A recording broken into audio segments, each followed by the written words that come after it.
Menteri Hukum dan HAM, Menkumham, Yasona Laoly langsung meninjau lapas kelas 1 Tangerang pada Rabu tanggal 8 September tahun 2021 siang terkait kebakaran.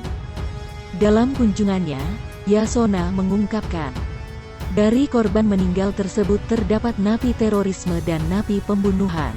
Tak hanya itu, terdapat 2 warga negara asing yang juga menjadi korban. Dikutip dari tribunnews.com, Menkumham Yasona Laoly dalam keterangannya mengatakan, 2 WNA tersebut berasal dari Afrika Selatan dan Portugal. Yasona menjelaskan, warga binaan yang menjadi korban dalam peristiwa ini berkaitan dengan kasus terorisme, pembunuhan, dan narkoba. Narapidana kasus terorisme berjumlah 1 orang, kasus pembunuhan berjumlah 1 orang, dan sisanya kasus narkoba. Total ada 41 orang yang dinyatakan tewas dalam insiden ini.